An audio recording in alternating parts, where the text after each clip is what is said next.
Our research is about donor conception. However, as part of the research project, I'm particularly interested in what happens if arrangements go wrong between donors and recipients. So I've been looking at a number of legal cases that have been in the papers of late, and in particular I'm going to be looking at instances where it's a known donor and where what is donated is sperm. So what I'm going to be talking about doesn't affect anybody who's received donor gametes through a clinic, and it's actually quite different too for somebody who may have received an egg. The main problem is how much involvement should the donor have in the lives of a child or children that are subsequently born. This is the key issue. Very often couples get together when they're planning this, and they may say, we want a donor who is going to be like an uncle, or like a family friend, or even a father figure. Now these are terms that are in everyday usage, of course, but the problem can be that people have very different understandings of what an uncle does or should do, or what a father figure means. What also seems to happen is that people's feelings change. In other words, once a child is born, notwithstanding the fact somebody said, I'll just be a father figure, they may feel quite differently about it when they actually see the baby. And life changes things as well. And sometimes people forget that there are grandparents involved as well, and they may want some kind of involvement. Or indeed, something may happen to somebody. A partner may die, for example, and then at that point, the idea of having a closer bond to a child who is your genetic child may arise. Unfortunately, although these are the sorts of events that life throws at one, it can feel like a betrayal.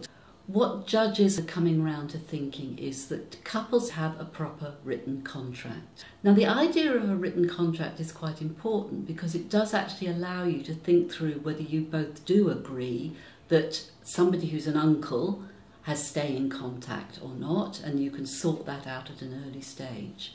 What a contract will do is say 5 or 10 years on, when maybe conflict has occurred, it will tell the judge what you had in mind at the time that you were agreeing to this.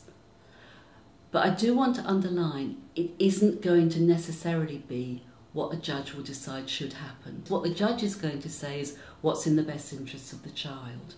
So you can write a contract, but it isn't going to be legally binding in that form. It just shows what you intended. The other thing I think that it is really, really important to recognise is that no matter what you put in a contract, you can't, in English law, write the donor out of the whole deal. Because in English law, the sperm donor, if they're known, is basically the legal father of the child. So from our research, we've now spoken to a number of people who have had known donors, known sperm donors. And it's been really interesting to see how what they expected at the time they made that decision, that joint decision, and how it panned out, how different that can be. And I want to give you a couple of examples from our research. There was a case where a lesbian couple, and they were civilly partnered, had a gay male friend who agreed to donate sperm. He also said he didn't want to be particularly involved. He didn't want to be a father. He was fine donating sperm, but it wasn't his ambition in life to be a father. And so that was agreed. However, things did change.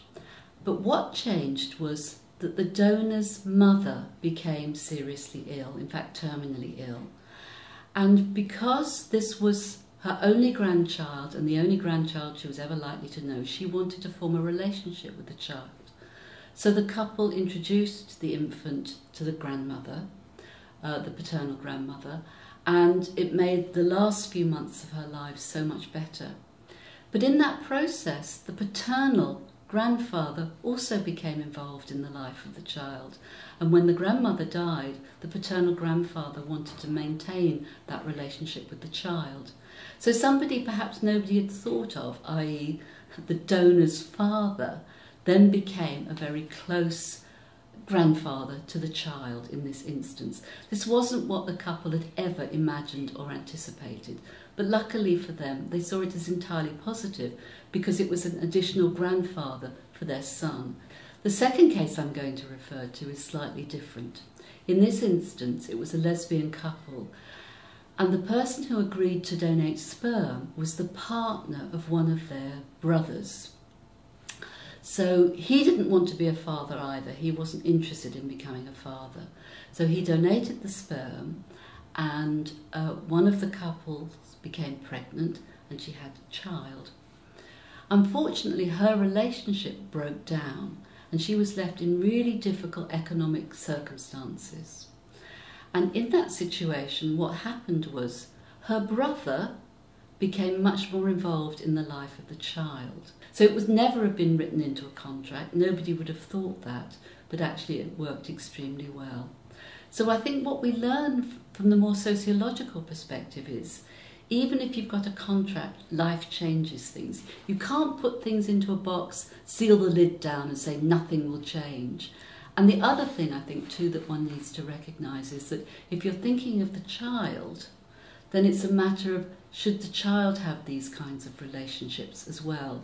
The courts are now saying that the lesbian mothers are the primary parents and the donor father is a secondary parent. The recognition that lesbian parents are primary parents does not, however, mean that the donor father isn't recognised by the courts. He's often seen to have a very, very important role, and the courts may well order extensive contact, stay in contact, allow the father to take the children on holiday and so on, depending to some extent on what has been built up over the years before. The conflicts that have ensued recently have been very, very hostile ones. And of course we get to hear about the hostile ones because they go to court. But I don't want to end on a pessimistic note, because certainly in our research and also in terms of just everyday knowledge, we know people make these arrangements and they work really well. So this isn't meant to be a way of saying, don't do this arrangement, don't enter into these contracts. They can work extremely well. But I think what we're learning from the research and from the cases that are going to court is you need to think very hard about entering into these contracts.